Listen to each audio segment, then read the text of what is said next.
या अकॅडमी करता आपण सगळे लोक मदत करताच आहात, पण शासनाच्या वतीनं देखील आम्ही 10 कोटी रुपये या अकॅडमीला त्या ठिकाणी देऊ, जेणेकरून आपलं काम जे आहे हे वेगानं झालं पाहिजे.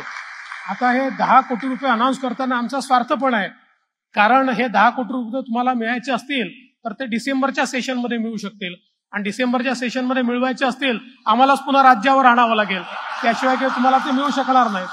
त्यामुळे आणि ते तुम्ही आणणारच आहात, त्याच्यामुळे त्याच्यात काही आमच्या मनात शंका नाहीये. पण आपण ज्या तिन्ही मागण्या पूर्ण केल्या या ठिकाणी मांडल्या, खरं म्हणजे त्याही संदर्भात निश्चितपणे मी आपल्याला आश्वस्त करू इच्छितो की जो ऍडव्होकेट्स ऍक्ट आहे त्या ऍक्टला एक्सपिडाईट करण्याचा प्रयत्न आपण करू.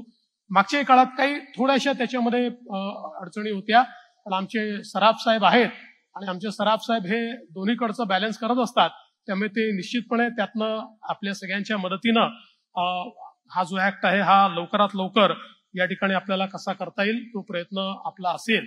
एक आपण यंग लॉयर्सच्या स्टायपंडचा विषय अतिशय चांगला विषय मांडलेला आहे. मी आज तुम्हाला एवढं सांगतो की मी आज काही त्याची अनाउन्समेंट करत नाही, पण एवढं सांगतो की हा एक चांगला विषय आहे आणि आम्ही त्याबद्दल सकारात्मक आहोत.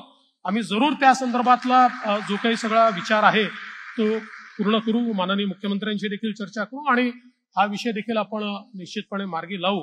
आणि तिसरा जो विषय आपण सांगितलेला आहे, आपल्याला कल्पना आहे की यापूर्वीच 2 वेळा म्हणजे मी मुख्यमंत्री असताना आणि आताच्याही काळात राज्य सरकारने कोल्हापूरला त्या ठिकाणी व्यवस्था व्हावी अशा प्रकारचा ठराव करून दिलेला आहे, कॅबिनेटचाही ठराव दिलेला आहे.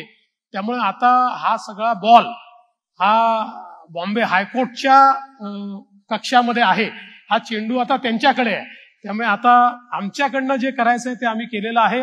आमचं पूर्ण समर्थन आम्ही त्याला देऊन अगदी कुठल्याही त्याच्यामध्ये अँबिग्युटी नसलेला ठराव हा मागच्या काळातच दिलेला आहे. आता बॉम्बे हायकोर्टला त्याचा निर्णय घ्यायचा आहे, नक्कीच हायकोर्ट त्या संदर्भातला निर्णय घेईल. पण मला या गोष्टीचा आनंद आहे की आपण अतिशय मेहनतीनं ही अकॅडमी या ठिकाणी उभी केली. मी आपल्याला मनपूर्वक शुभेच्छा देतो. चांगल्या प्रकारचं काम या ठिकाणी होईल ही अपेक्षा देखील व्यक्त करतो.